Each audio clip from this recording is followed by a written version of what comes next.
Hello there, everyone. How are you? My name is Gildart, and I'm an actor, and I have been doing these Fireside Readings. Incidentally, if you also want to check it out, the show that my wife and I are on is called The Bold Type. It's on Freeform, and it's a really very good show, I think. It's really quite exciting, and it's getting to the end of the 4th season right now. And if you'd like to check it out, please do. It's called The Bold Type.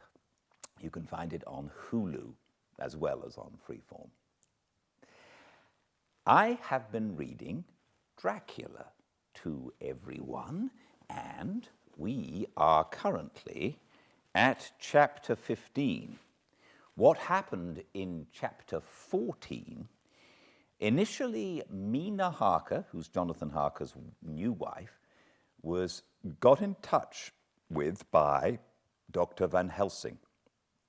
And Dr. Van Helsing wanted to come and speak to her. He did.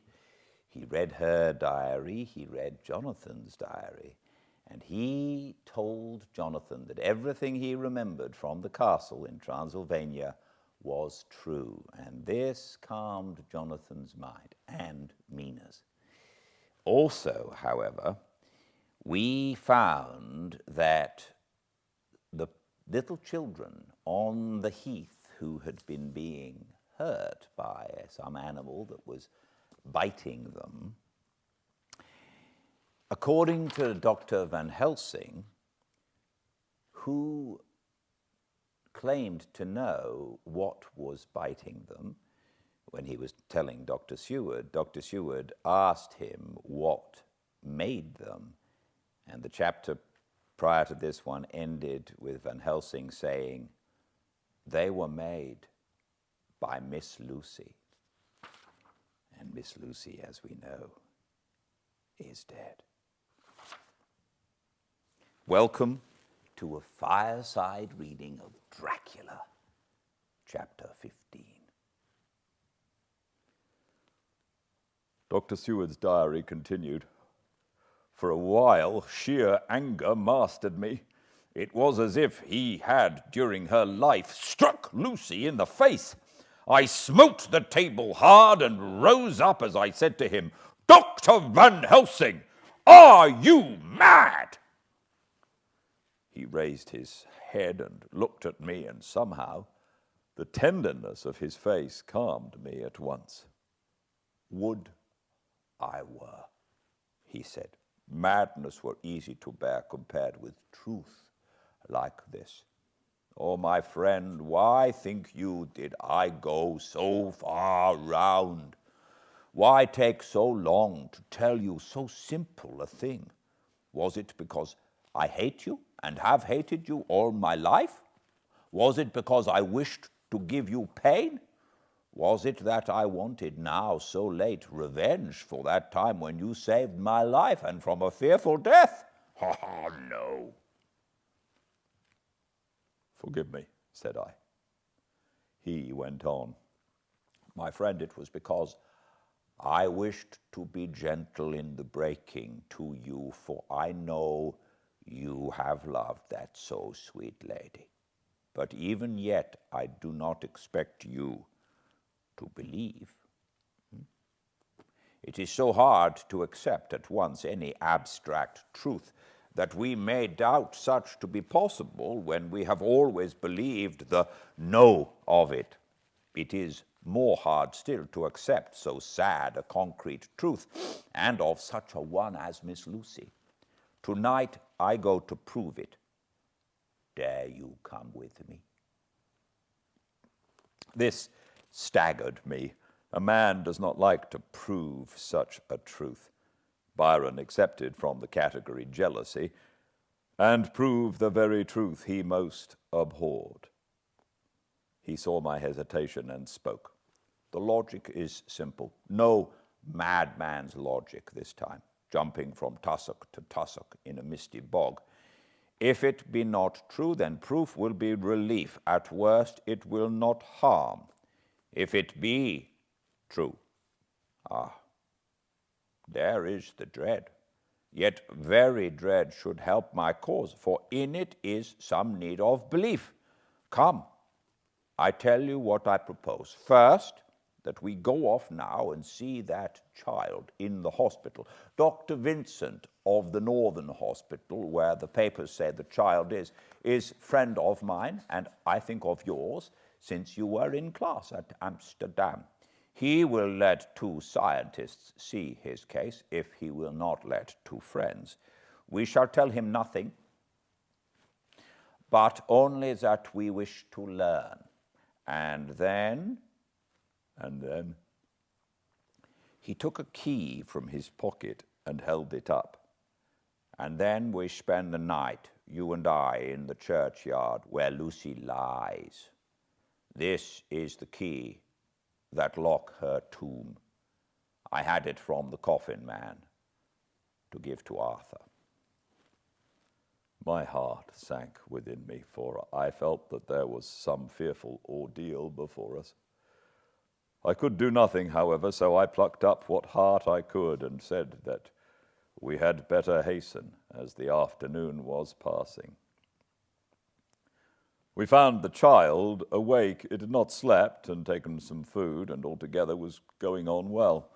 Dr. Vincent took the bandage from its throat and showed us the punctures. There was no mistaking the similarity to those which had been on Lucy's throat. They were smaller and the edges looked fresher, that was all. We asked Vincent to what he attributed them, and he replied that it must have been a bite of some animal, perhaps a rat, but for his own part he was inclined to think that it was one of the bats which are so numerous on the northern heights of London.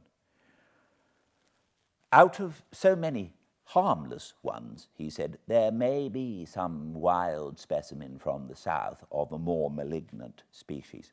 Some sailor may have brought one home and it managed to escape, or even from the zoological gardens a young one may have got loose, or one be bred there from a vampire. These things do occur, you know. Only 10 days ago a wolf got out and was, I believe, traced up in this direction. For a week after, the children were playing nothing but Red Riding Hood on the heath and in every alley in the place, until this blue fur lady scare came along, since when it has been quite a gala time with them. Even this poor little mite, when he woke up today, asked the nurse if he might go away. When she asked him why he wanted to go, he said he wanted to play with the blue fur lady. I hope, said Van Helsing, that when you are sending the child home, you will caution the parents to keep strict watch over it. These fancies to stray are most dangerous, and if the child were to remain out another night, it would probably be fatal. But in any case, I suppose you will not let it away for some days. Certainly not for a week at least, longer if the wound is not healed. Our visit to the hospital took more time than we had reckoned on, and the sun had dipped before we came out. When Van Helsing saw how dark it was, he said, there is no hurry. It is more late than I thought. Come, let us seek somewhere that we may eat, and then we shall go on our way. We dined at Jack Straw's castle, along with a little crowd of bicyclists and others who were genially noisy. About 10 o'clock we started from the inn. It was then very dark, and the scattered lamps made the darkness greater when we were once outside their individual radius. The professor had evidently noted the road we were to go, for he went on unhesitatingly, but as for me, I was in quite a mix-up as to locality. As we went further, we met fewer and fewer people, till at last we were somewhat surprised when we met even the patrol of horse police going their usual suburban round. At last we reached the wall of the churchyard, which we climbed over. With some little difficulty, for it was very dark and the whole place seemed so strange to us, we found the Westenra tomb.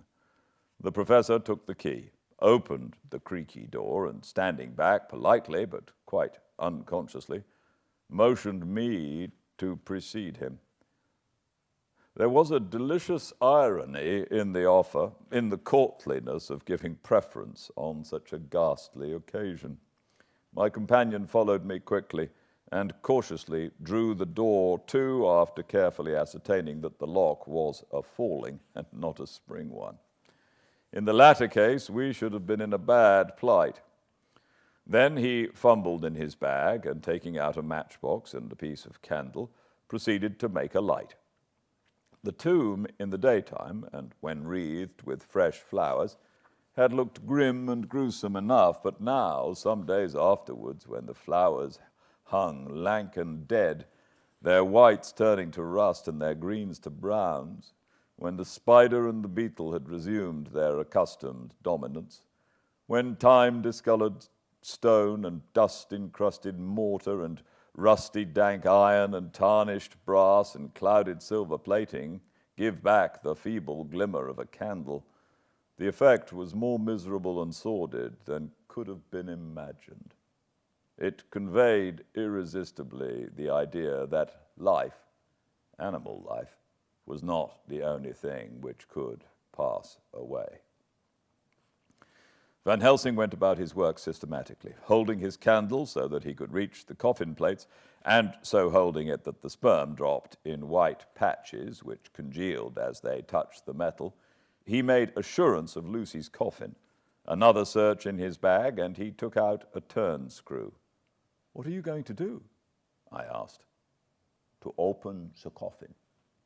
You shall yet be convinced." Straight away he began taking out the screws and finally lifted off the lid, showing me the casing of lead beneath. The sight was almost too much for me. It seemed to be as much an affront to the dead as it would have been to have stripped off her clothing in her sleep whilst living. I actually took hold of his hand to stop him. He only said, "You shall see," and again, fumbling in his bag, took out a tiny fret saw. Striking the turn screw through the lead with a swift downward stab, which made me wince, he made a small hole, which was, however, big enough to admit the point of the saw. I had expected a rush of gas from the weak old corpse. We doctors, who have had to study our dangers, have to become accustomed to such things, and I drew back towards the door, but the professor never stopped for a moment. He sawed down a couple of feet along one side of the lead coffin and then across and down the other side. Taking the edge of the loose flange, he bent it back towards the foot of the coffin and, holding up the candle into the aperture, motioned to me to look. I drew near and looked. The coffin was empty. It was certainly a surprise to me and gave me a considerable shock. But Van Helsing was unmoved. He was now more sure than ever of his ground and so emboldened to proceed in his task. "Are you satisfied now, friend John?" he asked. I felt all the dogged argumentativeness of my nature awake within me as I answered him, "I am satisfied that Lucy's body is not in that coffin, but that only proves one thing." "And what is that, friend John?" "That it is not there." "That is good logic," he said, "so far as it goes. But how can you account for it not being there?" "Perhaps a body snatcher," I suggested. "Some of the undertaker's people may have stolen it." I felt that I was speaking folly, and yet it was the only real cause which I could suggest. The professor sighed. "Oh, well," he said, "we must have more proof. Come with me." He put on the coffin lid again, gathered up all his things and placed them in the bag, blew out the light and placed the candle also in the bag. We opened the door and went out. Behind us, he closed the door and locked it. He handed me the key, saying, "Will you keep it? You had better be assured." I laughed. It was not a very cheerful laugh, I'm bound to say, as I motioned him to keep it. "A key is nothing," I said. "There may be duplicates, and anyhow it is not difficult to pick a lock of that kind." He said nothing, but put the key in his pocket. Then he told me to watch at one side of the churchyard, whilst he would watch at the other. I took up my place behind a yew tree, and I saw his dark figure move until the intervening headstones and trees hid it from my sight. It was a lonely vigil. Just after I had taken my place, I heard a distant clock strike 12. And in time came 1 and 2. I was chilled and unnerved, and angry with the professor for taking me on such an errand, and with myself for coming. I was too cold and too sleepy to be keenly observant, and not sleepy enough to betray my trust, so altogether I had a dreary, miserable time. Suddenly I turned around. I thought I saw something like a white streak moving between 2 dark yew trees at the side of the churchyard farthest from the tomb. At the same time, a dark mass moved from the professor's side of the ground and hurriedly went towards it. Then I too moved, but I had to go round headstones and railed off tombs, and I stumbled over graves. The sky was overcast, and somewhere far off an early cock crew. A little way off, beyond a line of scattered juniper trees, which marked the pathway to the church, a white, dim figure flitted in the direction of the tomb.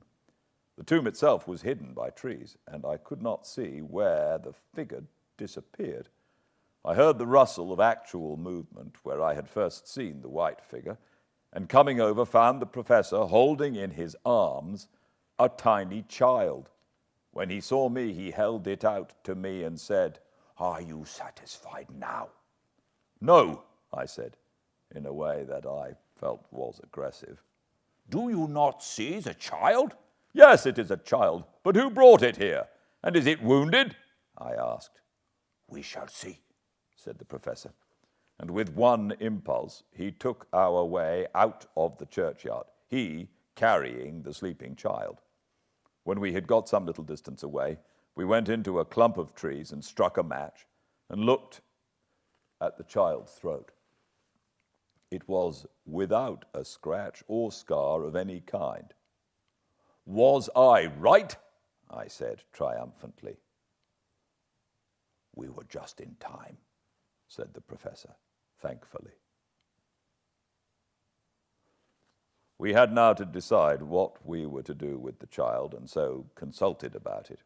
If we were to take it to a police station, we should have to give some account of our movements during the night. At least we should have had to make some statement as to how we had come to find the child. So finally we decided that we would take it to the heath, and when we heard a policeman coming, would leave it where he would not fail to find it. We would then seek our way home as quickly as we could. All fell out well. At the edge of Hampstead Heath, we heard a policeman's heavy tramp, and laying the child on the pathway, we waited and watched until he saw it as he flashed his lantern to and fro. We heard his exclamation of astonishment, and then we went away silently.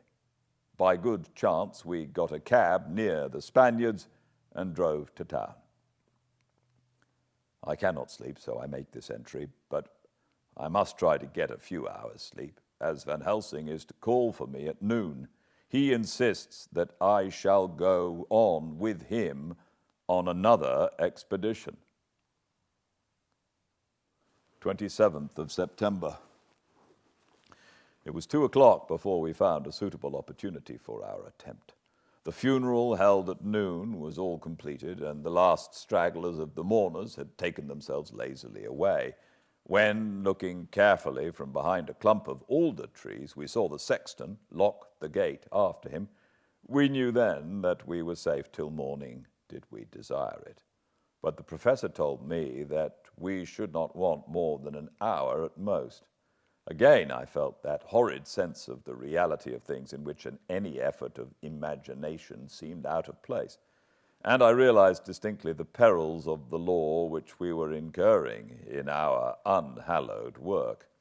Besides, I felt it was also useless, outrageous as it was to open a leaden coffin to see if a woman dead nearly a week were really dead. It now seemed the height of folly to open the tomb again when we knew from the evidence of our own eyesight that the coffin was empty. I shrugged my shoulders, however, and rested silent, for Van Helsing had a way of going on his own road, no matter who remonstrated. He took the key, opened the vault, and again courteously motioned me to proceed. The place was not so gruesome as last night, but oh, how unutterably mean-looking when the sunshine streamed in.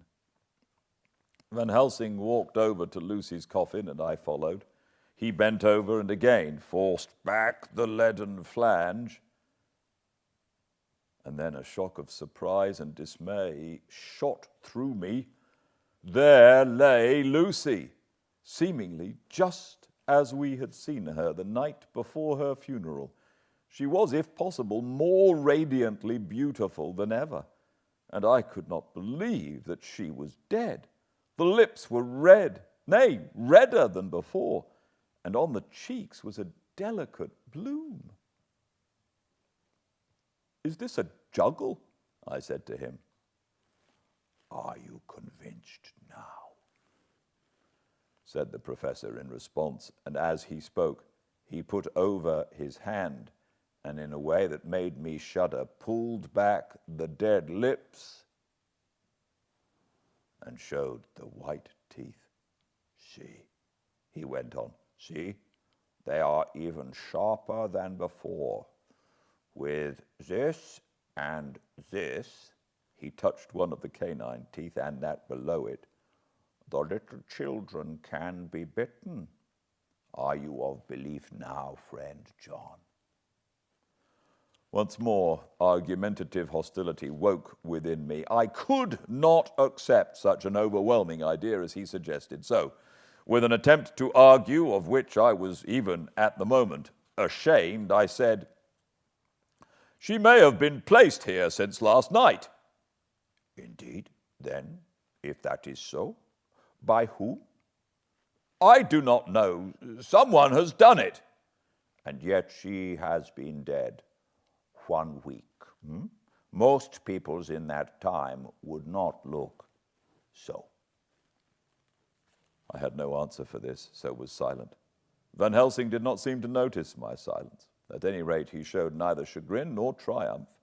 He was looking intently at the face of the dead woman, raising the eyelids and looking at the eyes, and once more opening the lips and examining the teeth. Then he turned to me and said, "Here there is one thing which is different from all recorded. Here is some jewel life that is not as the common. She was bitten by the vampire when she was in a trance, sleepwalking." "Oh, you start. You do not know that, friend John, but you shall know it all later. And in trance could be best come to take more blood. In trance she died, and in trance she is undead too. So it is that she differ from all other.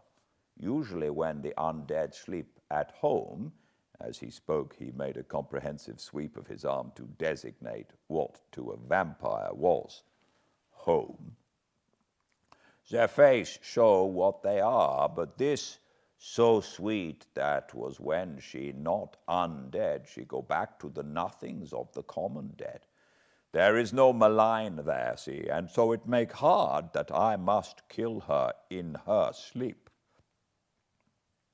This turned my blood cold, and it began to dawn upon me that I was accepting Van Helsing's theories. But if she were really dead, what was there of terror in the idea of killing her? He looked up at me and evidently saw the change in my face, for he said almost joyously, "Ah, you believe now?" I answered, "Do not press me too hard all at once. I am willing to accept." "How will you do this bloody work?" "I shall cut off her head and fill her mouth with garlic, and I shall drive a stake through her body." It made me shudder to think of so mutilating the body of the woman whom I had loved. And yet the feeling was not so strong as I had expected. I was, in fact, beginning to shudder at the presence of this being, this undead, as Van Helsing called it, and to loathe it. Is it possible that love is all subjective and all objective?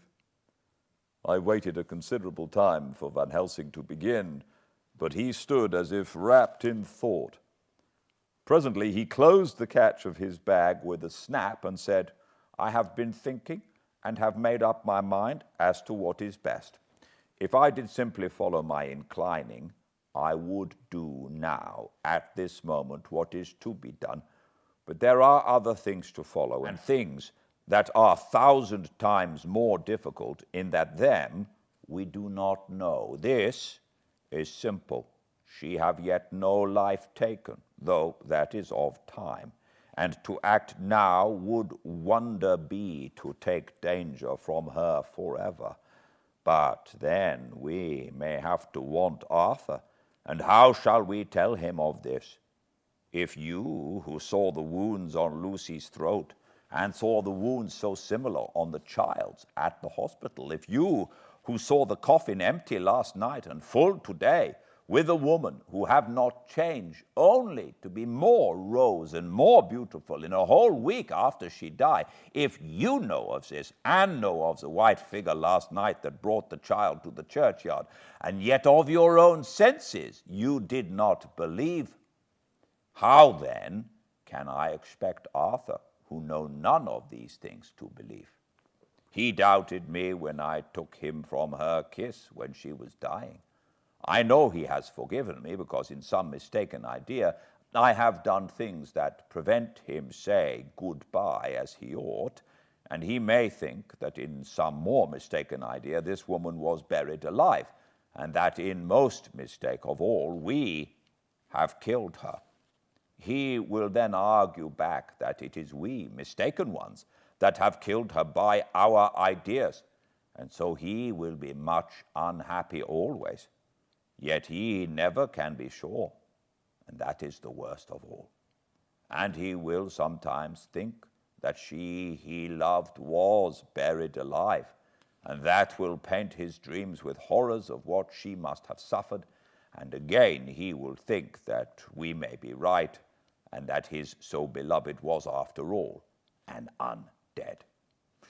No, I told him once, and since then I learn much. Now, since I know it is all true, 100,000 times more do I know that he must pass through the bitter waters to reach the sweet. He, poor fellow, must have 1 hour that will make the very face of heaven grow black to him. Then we can act for good all round and send him peace. My mind is made up. Let us go. You return home for tonight to your asylum and see that all be well. As for me, I shall spend the night here in this churchyard in my own way. Tomorrow night you will come to me to the Berkeley Hotel at 10 of the clock. I shall send for Arthur to come too, and also that so fine young man of America that gave his blood. Later we shall all have work to do. I come with you so far as Piccadilly, and there dine, for I must be back here before the sun set. So we locked the tomb and came away, and got over the wall of the churchyard, which was not much of a task, and drove back to Piccadilly. Note by Van Helsing in his portmanteau, Berkeley Hotel, directed to John Seward, M.D., not delivered. 27th of September. Friend John, I write this in case anything should happen. I go alone to watch in that churchyard. It pleases me that the undead Miss Lucy shall not leave tonight, that so on the morrow night she may be more eager. Therefore I shall fix some things she like not, garlic and a crucifix, and so seal up the door of the tomb. She is young as undead and will heed. Moreover, these are only to prevent her coming out.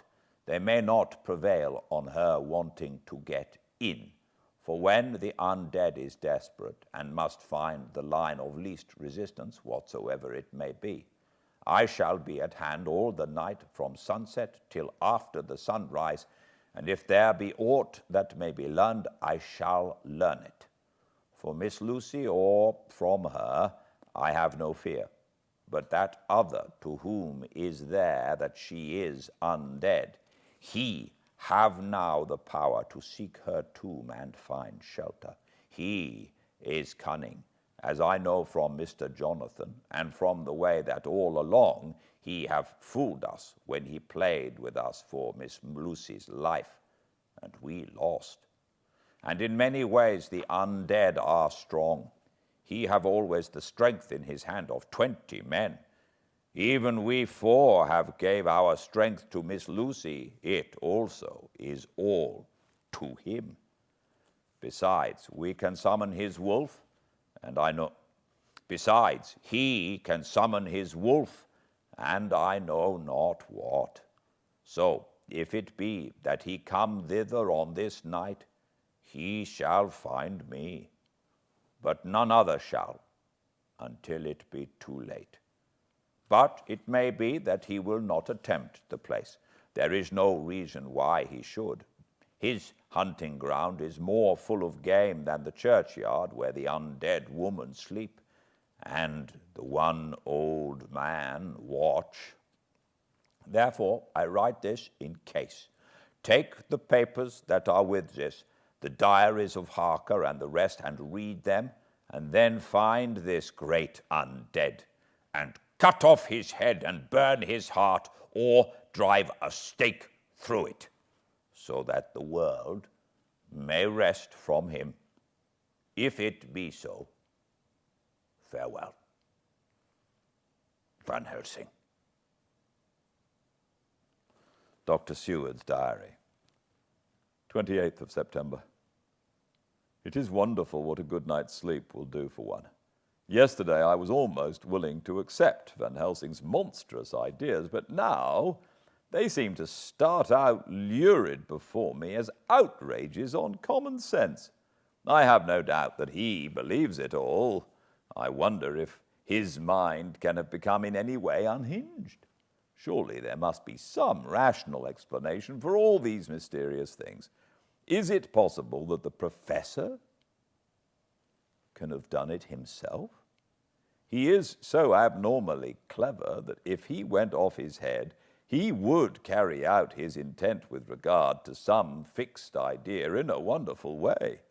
I am loath to think it, and indeed it would be almost as great a marvel as the other to find that Van Helsing was mad, but anyhow I shall watch him carefully.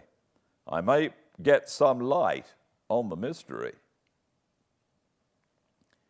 29th of September, morning.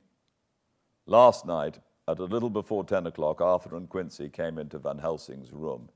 He told us all what he wanted us to do, but especially addressing himself to Arthur, as if all our wills were centered in this. He began by saying that he hoped we would all come with him too, for, he said, there is a grave duty to be done there. You were doubtless surprised at my letter. This query was addressed directly to Lord Godalming. I was. It rather upset me for a bit. There has been so much trouble round my house of late that I could do without any more. I have been curious, too, as to what you mean. Quincy and I talked it over, but the more we talked, the more puzzled we got. Till now, I can say for myself that I'm about up a tree as to any meaning about anything. Me too, said Quincy Morris laconically. Oh, said the professor, then you are nearer the beginning, both of you, than friend John here, who has to go a long way back before he can even get so far as to begin. It was evident that he recognized my return to my old doubting frame of mind without my saying a word. Then, turning to the other two, he said with intense gravity, "I want your permission to do what I think good this night. It is, I know, much to ask. And when you know what it is I propose to do, you will know, and only then, how much. Therefore, may I ask that you promise me in the dark, so that afterwards, though you may be angry with me for a time, I must not disguise from myself the possibility that such may be. You shall not blame yourselves for anything." "That's frank, anyhow," broke in Quincy.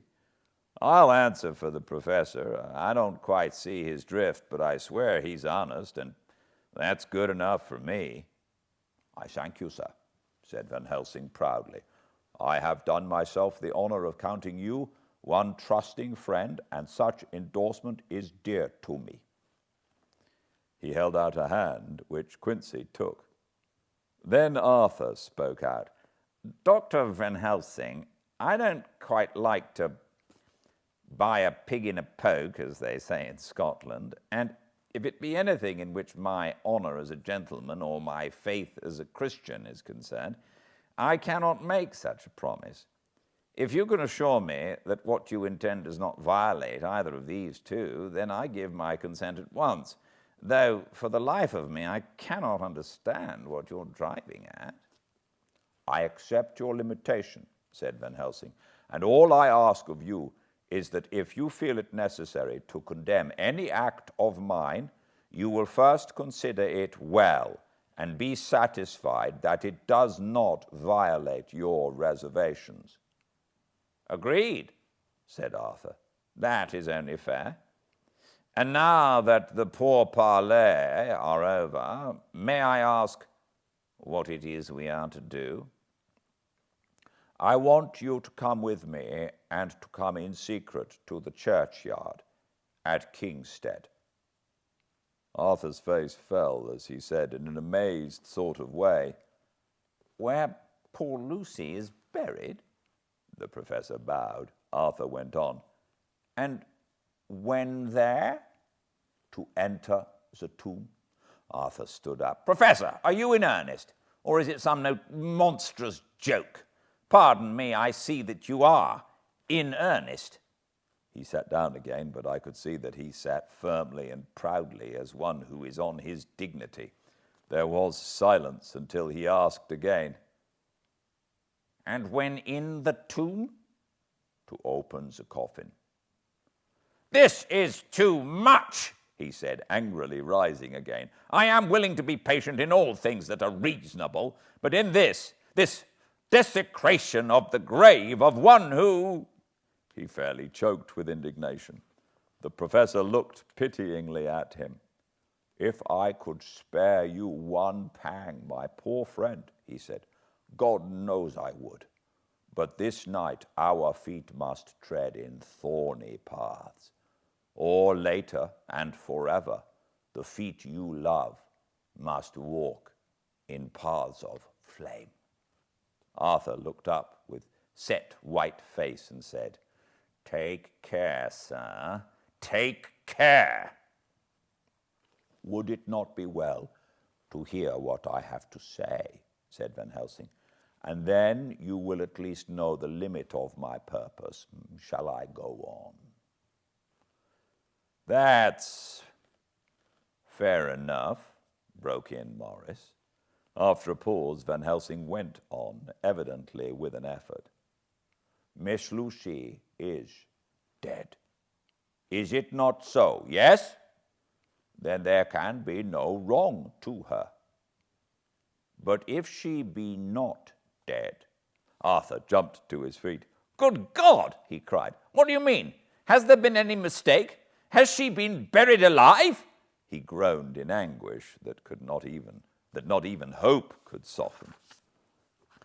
"I did not say she was alive, my child. I did not think it. I go no further to say that she might be undead." Undead. Not alive. What do you mean? Is this all a nightmare, or what is it? There are mysteries which men can only guess at, which age by age they may solve only in part. Believe me, we are now on the verge of one, but I have not done. May I cut off the head of dead Miss Lucy? Heavens and earth, no! Cried Arthur in a storm of passion. Not for the wide world will I consent to any mutilation of her dead body. Dr. Van Helsing, you try me too far. What have I done to you that you should torture me so? What did that poor sweet girl do that you would want to cast such dishonor on her grave? Are you mad to speak such things, or am I mad to listen to them? Don't dare to think more of such desecration. I shall not give my consent to anything you do. I have a duty to do in protecting her grave from outrage, and by God I shall do it. Van Helsing rose up from where he had all the time been seated and said gravely and sternly, My Lord Godalming, I too have a duty to do, a duty to others, a duty to you, a duty to the dead, and by God I shall do it. All I ask you now is that you come with me, that you look and listen, and if when later I make the same request you do not be more eager for its fulfillment, even than I am, then I shall do my duty, whatever it may seem to me, and then to follow of your lordship's wishes, I shall hold myself at your disposal to render an account to you when and where you will. His voice broke a little, and he went on with a voice full of pity. But I beseech you, do not go forth in anger with me, in a long life of acts which were often not pleasant to do, and which sometimes did wring my heart. I have never had so heavy a task as now. Believe me, that if the time comes for you to change your mind towards me, one look from you will wipe away all this so sad hour, for I would do what a man can to save you from sorrow. Just think. For why should I give myself so much of labor and so much of sorrow? I have come here from my own land to do what I can of good. At the first to please my friend John, and then to help a sweet young lady, whom too I came to love. For her, I am ashamed to say so much, but I say it in kindness. I gave what you gave, the blood of my veins. I gave it, who was not like you her lover, but only her physician and her friend. I gave to her my nights and days, before death, after death. And if my death can do her good even now, when she is the dead undead, she shall have it freely. He said this with a very grave, sweet pride, and Arthur was much affected by it. He took the old man's hand and said in a broken voice, It is hard to think of it, and I cannot understand. But at least I shall go with you and wait.